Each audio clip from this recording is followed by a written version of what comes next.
Bismillahirrahmanirrahim. Assalamu alaikum students. I hope you're all fine.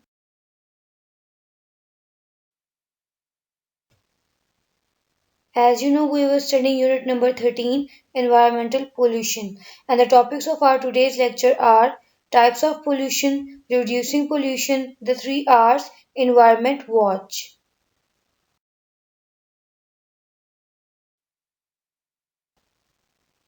Today we will study 3 types of pollution: land pollution, air pollution, and water pollution.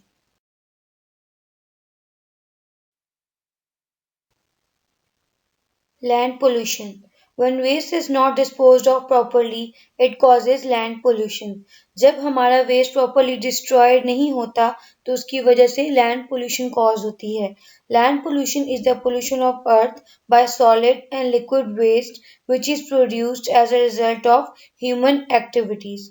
Land pollution में जो अर्थ के ऊपर pollution cause हो रही है वो liquid और solid waste की वजह से हो रही है और वो जो वेस्ट है वो ह्यूमन एक्टिविटीज की वजह से प्रोड्यूस हो रहा है.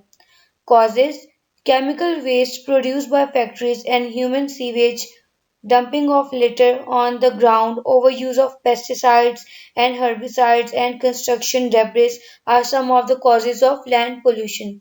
लैंड पोल्यूशन के बहुत सारे कॉजेज हो सकते हैं, जैसे कि फैक्ट्रीज के अंदर से जो केमिकल वेस्ट डिस्पोज ऑफ हो रहा है, जो ह्यूमन सीवेज मटेरियल प्रोड्यूस हो रहा है, या फिर अर्थ या ग्राउंड के ऊपर जब हम गंद या कूड़ा फेंक देते हैं तो उसकी वजह से भी लैंड पोल्यूशन कॉज होती है, या फिर ओवर यूज ऑफ पेस्टिसाइड्स और हर्बिसाइड जो कि यूज किए जाते हैं पेस्ट और हर्ब्स को किल करने के लिए, या फिर डेब्रिस जब डिस्पोज ऑफ प्रॉपरली नहीं होगा तो उसकी वजह से लैंड पोल्यूशन कॉज हो रही है.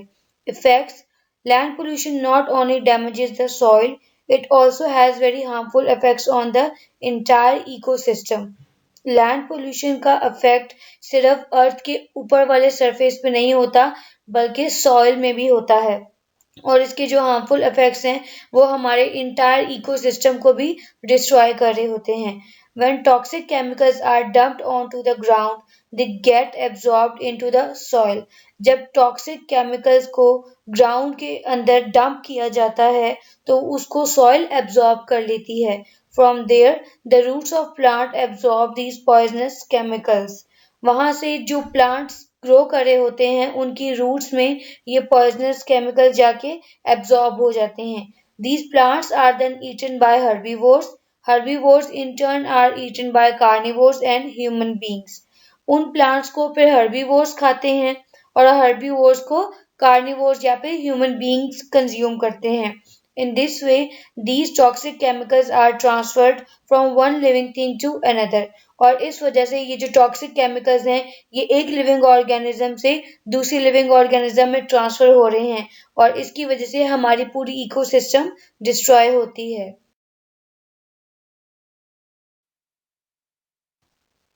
Air pollution. Air is a mixture of gases. Any human activity that causes disturbance in this composition of gases can create air pollution.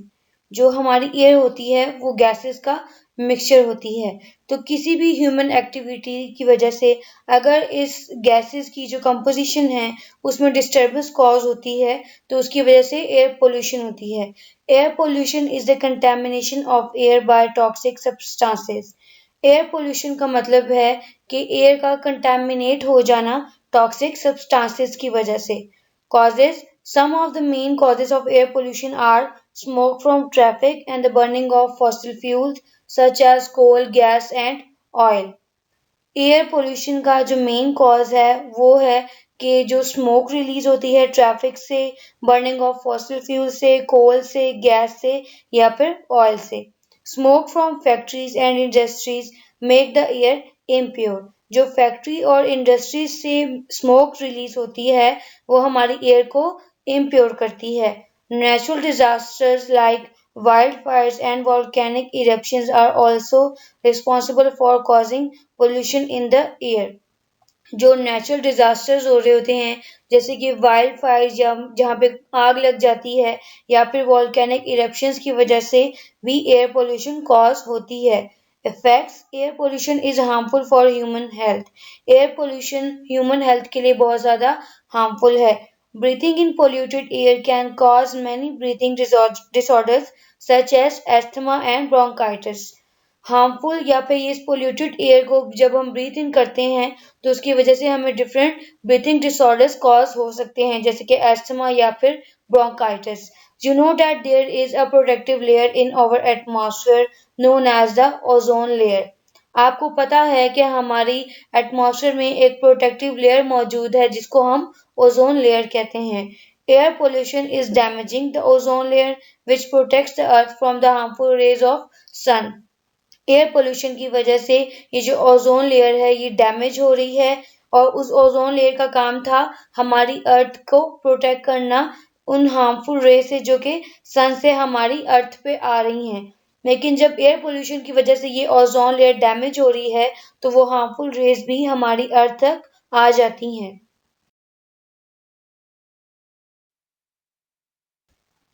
Next is water pollution. Water is essential for all the life forms on Earth.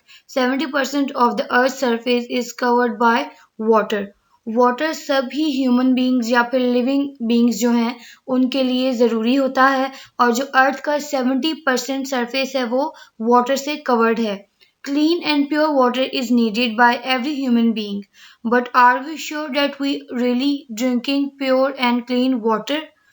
एक human being को clean और बिल्कुल pure water चाहिए होता है drink करने के लिए. लेकिन क्या हम इस बात पे मुतमईन हैं कि जो वाटर हम ड्रिंक कर रहे हैं वो बिल्कुल प्योर और क्लीन है? Most of the water in the rivers, lakes and seas is now polluted due to human activities. ज़्यादातर वाटर जो हमारे रिवर्स, लेक्स, सीज में मौजूद है वो अब पोल्यूटेड वाटर बन चुका है ह्यूमन एक्टिविटीज़ की वजह से.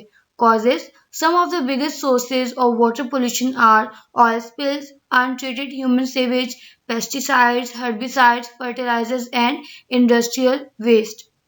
वाटर पोल्यूशन के भी तकरीबन वही कॉजेज होते हैं जो पीछे हमने लैंड पोल्यूशन के पढ़े थे कि इसमें भी ऑयल स्पिल या फिर ह्यूमन सीवेज जो वाटर में प्रोड्यूस हो रहा है या हम वाटर में फेंक देते हैं उसकी वजह से वाटर पोल्यूशन कॉज हो रही है. They mix with the waters of oceans, rivers and lakes and make the water impure for human and other living things. ये वेस्ट जब मिक्स होता है वाटर के अंदर जो रिवर और लेक में मौजूद है तो वो वाटर पोल्यूशन कॉज करता है और वो वाटर फिर ह्यूमंस या किसी भी लिविंग ऑर्गेनिज्म के लिए इम्प्योर हो जाता है. Effects: polluted water is very harmful for human health and the natural environment. जो polluted water होता है वो किसी भी ह्यूमन के हेल्थ के लिए बहुत ज़्यादा हार्मफुल होता है और वो इन्वायरमेंट में भी बहुत ज़्यादा हार्मफुल इफ़ेक्ट्स कॉज कर रहा होता है. It is unhealthy for drinking and for other uses. ये वाटर ड्रिंक करने के लिए और यूज़ करने के लिए बहुत अनहेल्दी होता है. It can cause many dangerous problems not only for humans but for marine life as well. ये बहुत सारे डेंजरस प्रॉब्लम्स कॉज कर रहा है ना कि सिर्फ ह्यूमंस के लिए बल्कि मैरीन लाइफ जो समुद्रों में रहने वाले एनिमल्स हैं जैसे कि फिश वगैरह उनके लिए भी ये बहुत डेंजरस है. When water used by humans is polluted by harmful microorganisms from sewage, it can spread infectious diseases such as cholera and typhoid fever. जो वाटर जिसके अंदर वेस्ट जा रहा है उसके अंदर कुछ माइक्रो ऑर्गेनिजम्स भी प्रेजेंट होते हैं और वो माइक्रो ऑर्गेनिजम्स जब दूसरे ह्यूमन बींग्स तक पहुंचते हैं या वो उनको ड्रिंक करते हैं तो वो इन्फेक्शियस डिजीजेस कॉज करते हैं. इसके हमारे पास कॉमन एग्जांपल है cholera and typhoid fever. Oil spills from tankers and oil wells cover the ocean surface, killing fish and other sea life. जो ऑयल स्पिल या फिर टैंकर से ऑयल वेल से ऑयल इंट्रोड्यूस हो जाता है वाटर के अंदर वो जो फिशेस हैं और जो सी लाइफ है उनके लिए बहुत हार्मफुल होता है और उनको किल कर देता है.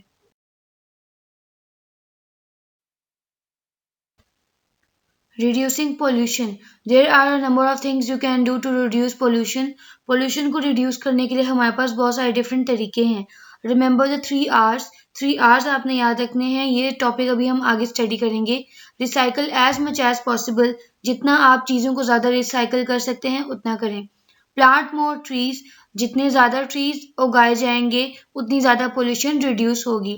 When possible, use public transport, walk or ride a bicycle. कोशिश करें कि एक पब्लिक ट्रांसपोर्ट यूज़ करें या फिर किसी भी बाईसाइकिल को यूज़ करें। Dispose of all your waste properly, never throw it into water. अपना जो वेस्ट मटेरियल है उसको प्रॉपरली डिस्पोज ऑफ करें, उसको वाटर में मत फेंकें। Find out where your waste is going, campaign for better waste management. आप ये चीज़ तलाश करें कि आप जो वेस्ट डिस्पोज ऑफ कर रहे हैं वो कहाँ पे जा रहा है और प्रॉपर एक कैंपेन चलाएं वेस्ट मैनेजमेंट के लिए। Can you think of more ways to reduce pollution. इसके अलावा आपने ये सोचना है कि आप कोई और तरीके इस तरह के सोच सकते हैं जिनसे पोल्यूशन को कम किया जा सके।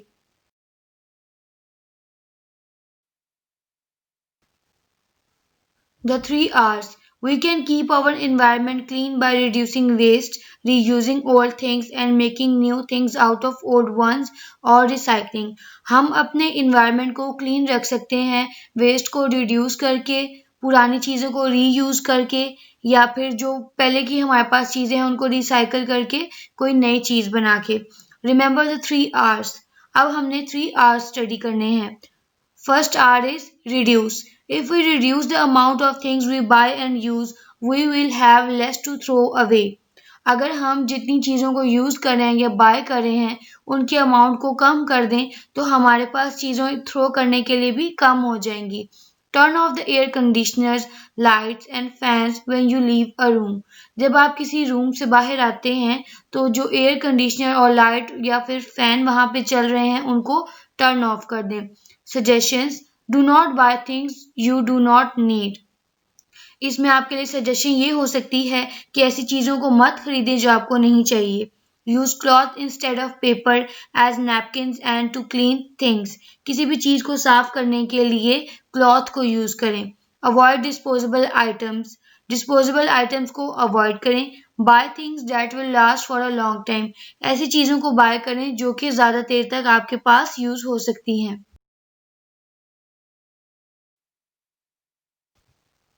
Second R is reuse. Keep using the same things as many times as you can. कि आप किसी भी चीज़ को उतना इस्तेमाल करें जितना ज़्यादा आप कर सकते हैं। Suggestions: use old jars and pots to store things. Old jars और pots को यूज़ करें चीज़ों को स्टोर करने के लिए। Use waste paper to make notes and then send it to a recycling center. Waste paper को यूज़ करें नोट्स बनाने के लिए और फिर उसको रिसाइकलिंग सेंटर में सेंड कर दें। Make compost with vegetable waste and garden waste. Compost का मतलब होता है किसी भी अर्थ में खुदाई करने के बाद वहाँ पे अपना वेस्ट डाल दिया जाए और फिर उसको कवर कर दिया जाए तो उसके अंदर हीट प्रोड्यूस होगी और उसकी वजह से जो वो वेस्ट है वो प्रॉपरली वहाँ पे डिस्पोज ऑफ हो जाएगा। Use rechargeable batteries. Rechargeable batteries use करें। Donate old equipment to charities और अदर ऑर्गेनाइजेशन। जो ओल्ड इक्विपमेंट आपके घरों में है उनको किसी भी चैरिटी या ऑर्गेनाइजेशन में डोनेट कर दें। Third R is recycle. Find new ways to use old things. पुरानी चीज़ों को इस्तेमाल करने के नए तरीके ढूंढें। Paper, plastic, glass, cardboard and aluminium cans are recyclable. ये जो मटेरियल्स हैं इन सबको आप रिसाइकल कर सकते हैं। Suggestions: find out about recycling and recycle as much as possible. Buy products made from recycled items. ऐसी चीज़ें ढूंढें जिनको आप रिसाइकल कर सकते हैं और ज़्यादा से ज़्यादा उन आइटम्स को रिसाइकल करें। Buy items made of recyclable materials such as products in glass jars rather than non recyclable materials. ऐसे आइटम्स को बाय करें जो कि रिसाइकलेबल मटेरियल से मिलके बने हों जैसे कि ग्लास जार, बल्कि ना कि उन मटेरियल्स को आप चूज़ करें जो कि नॉन रिसाइकलेबल हैं।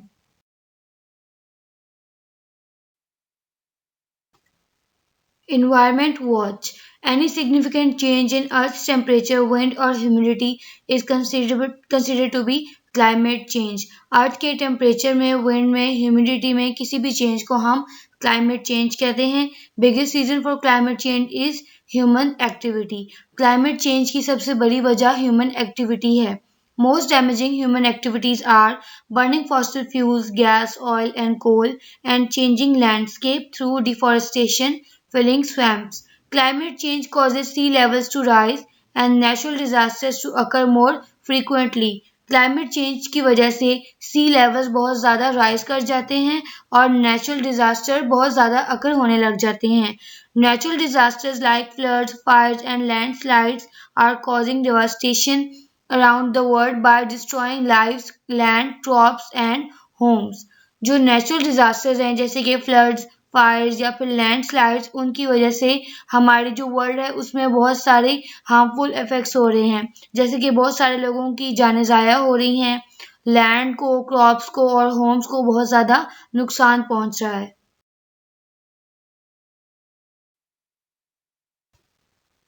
Now move on to question answers. Question number 4. Answer the short questions. First part, define the following terms. आपको कुछ terms दी गई हैं, इनकी आपने definitions बतानी है. A part, environment. Answer, everything that is around you, your house, your school, the roads, the playing fields, the shops, the people, the air you breathe, all form part of your environment. आपके इर्द गिर्द हर जो चीज़ मौजूद है, आपका school, घर, road, आपके इर्द गिर्द जो लोग हैं, जो जगह हैं, जो शॉप्स हैं, ये सब आपके इन्वायरमेंट का हिस्सा हैं। B part, pollution. Answer, pollution is the presence of harmful substances in the environment. Pollution का मतलब कि आपके एनवायरमेंट में जो हार्मफुल सब्सटेंसेस प्रेजेंट होती हैं वो पोल्यूशन का कॉज कर रही होती हैं।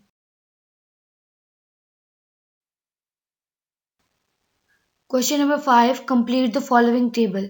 आपके वर्कबुक में ये टेबल दिया गया है, इसमें पोल्यूशन की टाइप्स हैं और उनके कॉजेज, इफेक्ट्स और वे टू रिड्यूस बताने हैं।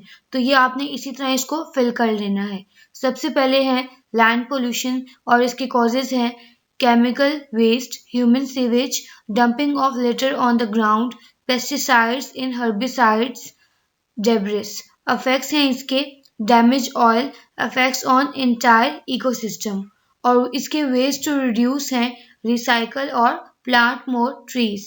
Next is air pollution. Air pollution के कॉजेज हैं smoke from traffic, burning fossil fuels, natural disasters like wildfire and volcanic eruptions, smoke from factories. इसके इफेक्ट्स हैं harmful for human health, breathing disorders such as asthma, damaging the ozone layer. और इसको reduce करने के veg हैं use public transport, walk और ride a bicycle. Next is water pollution and its causes are oil spills and untreated human sewage, pesticides, herbicides, fertilizers and industrial waste. इसके effects हैं unhealthy for drinking, infectious diseases, cholera and typhoid fever, harmful for the marine life. और इसको reduce करने के ways हैं never throw waste into water.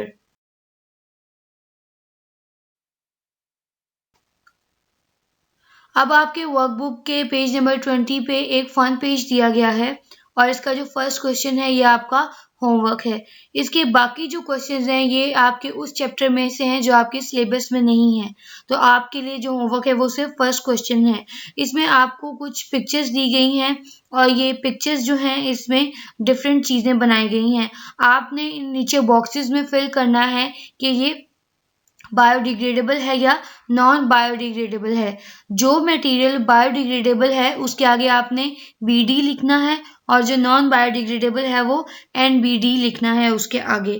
तो ये वही वाली डायग्राम्स हैं या एग्जांपल्स हैं सारी जो अभी हमने इस चैप्टर में स्टडी की हैं, तो आपने इसको इसी तरह देख के फिल कर लेना है।